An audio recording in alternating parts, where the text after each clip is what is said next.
Hello friends, ये मेरे backend engineering playlist का पहला वीडियो है और आज के वीडियो में मैं डिस्कस करूंगा what is availability without being bookish. ठीक है, तो पहले मैं टॉपिक्स बताता हूं कि मैं कौन कौन से टॉपिक्स कवर करूंगा। तो पहला टॉपिक है what is availability. Second topic what is the importance of availability of a software system. Third topic how to calculate availability of the software system. Fourth how to increase availability of a software system and best practice. तो चलिए शुरू करते हैं बिना किसी देरी के। तो व्हाट इज अवेलेबिलिटी, ठीक है। तो पहले थोड़ा मैं बैकग्राउंड डिटेल दे देता हूं। अगर आप सॉफ्टवेयर इंजीनियर हो तो आप अपनी लाइफ का 95% ऑफ द टाइम जो है वो लेयर्स ओएसआई लेयर में layer 7 which is application layer उसके सॉफ्टवेयर बनाओगे। उस पर जो प्रोटोकॉल्स यूज होते हैं like HTTP, HTTPS, SMTP, FTP. Okay, तो ये सब जो ना क्लाइंट सर्वर आर्किटेक्चर पे बेस्ड होते हैं। अब क्लाइंट सर्वर आर्किटेक्चर क्या होता है? क्लाइंट सर्वर आर्किटेक्चर में दो सिस्टम आपस में कम्युनिकेट करते हैं, जिसमें जो रिक्वेस्ट करता है उसको हम क्लाइंट बोलते हैं, और जो रिक्वेस्ट को एक्सेप्ट करता है, प्रोसेस करता है और एक रिस्पॉन्स जनरेट करता है, और जो रिस्पॉन्स उसने जनरेट किया वो क्लाइंट को भेज देता है। इसको क्लाइंट सर्वर आर्किटेक्चर बोलते हैं, जिसमें रिक्वेस्ट एंड रिस्पॉन्स होता है, इसलिए इसको रिक्वेस्ट रिस्पॉन्स आर्किटेक्चर भी बोला जाता है। ठीक है, अगर ये समझ नहीं है तो मैं एक दूसरा एग्जाम्पल देता हूं। सपोज आप जिस एरिया में रहते हो वहां पे एक ग्रोसरी शॉप है, आप वहां जा रहे हो और वहां जाके आपने जो शॉप ओनर है उससे आपने बोला कि मुझे एक ब्रेड दे दो और एक टोमेटो केचप दे दो। तो बेसिकली आपने एक रिक्वेस्ट किया कि मुझे एक ब्रेड और एक टोमेटो केचप चाहिए। तो जो शॉप ओनर है उसने आपकी रिक्वेस्ट एक्सेप्ट की, अंदर गया, ब्रेड और केचप लाके आपको दे दिया। बेसिकली आपकी रिक्वेस्ट एक्सेप्ट किया, प्रोसेस किया और फिर एक रिस्पॉन्स जनरेट हुआ और वो रिस्पॉन्स आपको दे दिया।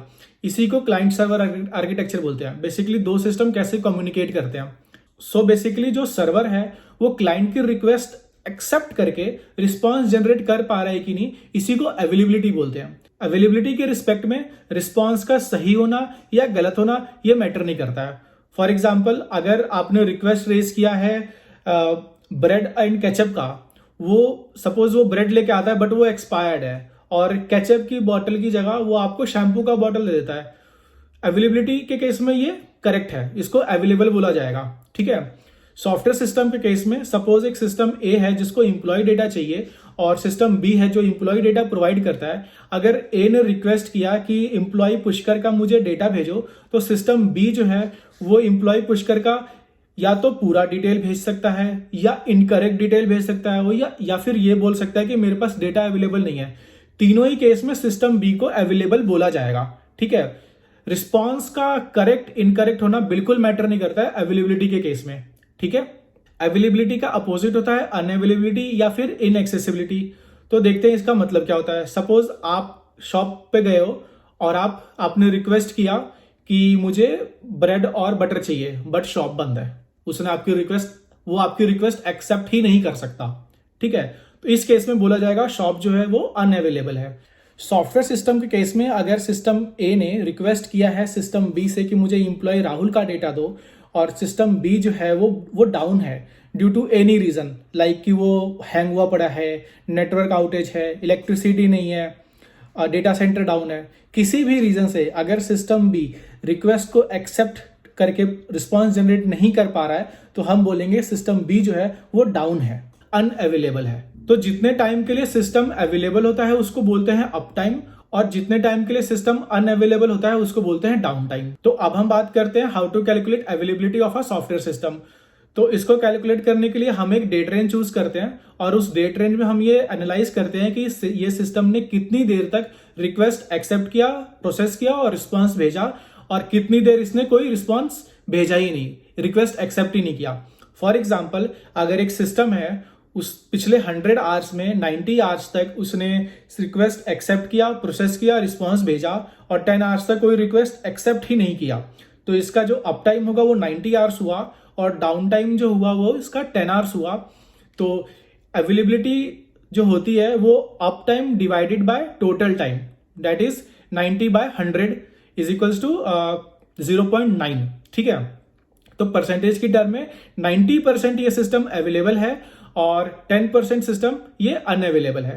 ठीक है, फ्यूचर टाइम के रिस्पेक्ट में सेम परसेंटेज जो है ये प्रोबेबिलिटी में कन्वर्ट हो जाता है। फॉर एग्जाम्पल, अगर इस सिस्टम की अवेलेबिलिटी 90% है तो हम ये कह सकते हैं कि ये अगले 100 आवर्स में 90 आवर्स जो है 90% ऑफ द टाइम अवेलेबल रहेगा और 10% ऑफ द टाइम डाउन रहेगा। ठीक है, अब हम बात करेंगे how to increase availability of the software system and best practice.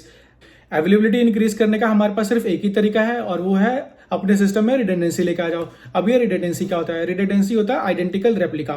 For example, अगर हमारे पास एक शॉप की जगह 2 शॉप होती तो जो कस्टमर का रिक्वेस्ट है, अगर शॉप 1 बंद है तो वो शॉप 2 फुलफिल कर देगा, शॉप 2 बंद है तो वो शॉप 1 फुलफिल कर देगा। अगर दोनों ही ओपन है तो दोनों में से कोई भी फिल कर सकता है।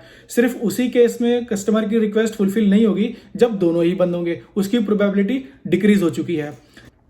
सिमिलरली सॉफ्टवेयर सिस्टम में रिडंडेंसी लाने के लिए हम एक सिस्टम को 2 जगह डिप्लॉय कर देते हैं। इससे सिंगल पॉइंट ऑफ फेलियर का जो रिस्क है वो भी रिड्यूस हो जाता है और हमारी अवेलेबिलिटी भी बढ़ जाती है।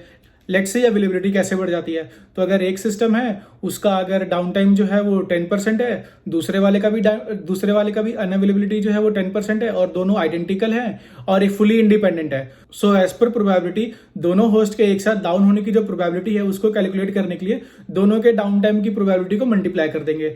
तो पहले वाले की अगर 0.1 है, दूसरे वाले की भी 0.1 है विच इज 10%, तो जब दोनों को मल्टीप्लाई करेंगे तो वो 0.01 होगी। That means the combined system की जो अनअवेलेबिलिटी है वो 1% हो गई। दैट मीन्स अवेलेबिलिटी जो है वो 99% हो गई। सो अगर हम 2 रेप्लिका रखते हैं तो हमारे सिस्टम की अवेलेबिलिटी 90% से बढ़कर 99% हो गई। सिमिलरली अगर आप अवेलेबिलिटी कैलकुलेट करोगे फॉर 3 रेप्लिका तो वो आएगी 99.9%। विद 4 रेप्लिका वो आएगी 99.99%। तो किसी सिस्टम की अवेलेबिलिटी को हम नंबर ऑफ नाइन्स की फॉर्म में भी डिफाइन करते हैं। फॉर एग्जांपल, अगर किसी सिस्टम की अवेलेबिलिटी जो है वो 99.9 है तो हम उसे बोलते हैं 39 अवेलेबिलिटी। अगर किसी सिस्टम की अवेलेबिलिटी 99.999 है तो हम उसे बोलेंगे 59 अवेलेबिलिटी। और किसी सिस्टम की 79 है तो उसे 79 अवेलेबिलिटी बोलेंगे। सो अगर किसी भी सिस्टम की अवेलेबिलिटी 59 से बेटर है या 59 है उसे हाई अवेलेबल सिस्टम बोला जाता है। इसमें जो मोस्ट इंपॉर्टेंट फैक्टर है वो ये है कि जो रेप्लिका हमने क्रिएट किया है वो एक दूसरे से फुली इंडिपेंडेंट होने चाहिए। डिपेंडेंट होंगे तो वो एक तो जाएगा ही जाएगा, साथ में दूसरे को भी ले जाएगा। ओके, सो फुली इंडिपेंडेंट करने के लिए मतलब जो भी एस्पेक्ट है कि हर एस्पेक्ट में उनको इंडिपेंडेंट करना है। फॉर एग्जाम्पल, अगर वो सेम डेटा, पहली बात तो वो सेम डेटा सेंटर में नहीं होने चाहिए, क्योंकि अगर सेम डेटा सेंटर में दोनों डिप्लॉयड हैं तो अगर वो डेटा सेंटर डाउन हुआ तो दोनों एक साथ डाउन हो गए, तो यहां पे डिपेंडेंसी आ गई। अगर वो same let's say 2 data centre में है लेकिन दोनों data centre same electricity grid system से अपनी एनर्जी लेते हैं, तो अगर ग्रिड फेल हो गया तो दोनों सिस्टम डाउन हो गए, तो यहां पे भी डिपेंडेंसी आ गई। So as per best practice तुम जितना इंडिपेंडेंट रेप्लिका बनाओगे तुम्हारा सिस्टम उतना बेटर अवेलेबल रहेगा, उसके डाउन होने के चांसेस और कम है।